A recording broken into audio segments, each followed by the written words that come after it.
तो आज है एक ऑपरेटर के माइंडसेट से सारे रिटेल ट्रेडर के स्टॉप लॉस हंटिंग के बेसिस पर ट्रेड लेने का डे 3। तो इस चार्ट में सबसे पहले हम देखते हैं कि प्राइस यहाँ से नीचे लोअर लो बनाते हुए आ रहा था और फिर इस कैंडल का ब्रेकडाउन कर दिया, जिससे सारे रिटेल ट्रेडर एक्टिव हो गए। फिर मैं देखता हूँ कि प्राइस यहाँ से लोअर लो बनाते हुए आ रहा है और जब जब इसका ब्रेकडाउन हो रहा है तब तब सारे रिटेल ट्रेडर एक्टिव हो रहे हैं। फिर उसके बाद मैं लेटेस्ट लोअर लो को देखता हूँ और फिर मुझे पता चलता है कि प्राइस इसका फिर से ब्रेकडाउन कर रहा है, जिससे रिटेल ट्रेडर फिर से एक्टिव हो रहे हैं। फिर मैं थोड़ा सा वेट करता हूँ नेक्स्ट कैंडल का 1 आवर के टाइम फ्रेम पे। फिर मैं देखता हूँ कि प्राइस इस लेटेस्ट लोअर लो का फिर से ब्रेक डाउन कर दिया है, जिससे सारे रिटेल ट्रेडर एक्टिव हो गए हैं और उन सारे रिटेल ट्रेडर का स्टॉप लॉस है इस कैंडल के ऊपर। फिर मैं जूम करके देखता हूँ तो मुझे पता चलता है कि जब प्राइस ने इस लोअर लो का ब्रेक डाउन किया तो सारे रिटेल ट्रेडर बैठ गए।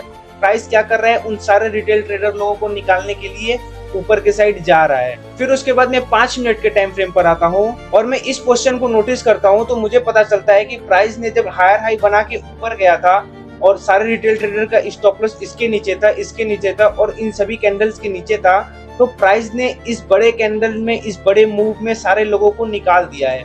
जो लोग भी इधर बाइंग करके बैठे हुए थे, प्राइस ने उन सारे लोगों को इधर निकाल दिया है। और फिर मैं चार्ट पर बने इस एम के स्ट्रक्चर को भी नोटिस करता हूँ और प्राइस ने इसका ब्रेकडाउन भी कर दिया है, जिससे सारे रिटेल ट्रेडर एक्टिव हो गए हैं। और फिर मैं कंफर्मेशन का वेट करता हूँ और जैसे ही मुझे कंफर्मेशन मिलेगा मैं अपसाइड के लिए रेडी हो जाऊंगा। फिर उसके बाद मुझे बढ़िया सा एक कंफर्मेशन भी मिल जाता है और फिर मैं सेलिंग में बैठे सारे रिटेल ट्रेडर का स्टॉप लॉस देखने लगता हूँ। तो फिर मुझे पता चलता है प्राइस यहाँ से नीचे लोअर लो बना के आता है, फिर थोड़ा साइडवेज हो जाता है, लेकिन जैसे ही इस कैंडल का ब्रेकडाउन होता है तो सारे रिटेल ट्रेडर एक्टिव हो जाते हैं और उन सभी का स्टॉप लॉसेस इसके ऊपर रहता है। क्योंकि जो लोग भी इधर सेलिंग नहीं कर पाए हैं और जो लोग भी इतने साइडवेज में बैठे हैं, और वो सारे लोग क्या कर रहे हैं, वो लोग एक कंफर्मेशन का वेट कर रहे हैं। इतने बड़े सेलिंग के बाद वो सारे लोग एक कंफर्मेशन का वेट कर रहे हैं कि जैसे ही इस कैंडल का ब्रेकडाउन हो मैं सेलिंग में शिफ्ट हो जाऊं। फिर जैसे ही इस कैंडल का ब्रेकडाउन होता है तो सारे रिटेल ट्रेडर एक्टिव हो जाते हैं, उन लोग अपना पोजीशन ले लेते हैं और अपना स्टॉप लॉस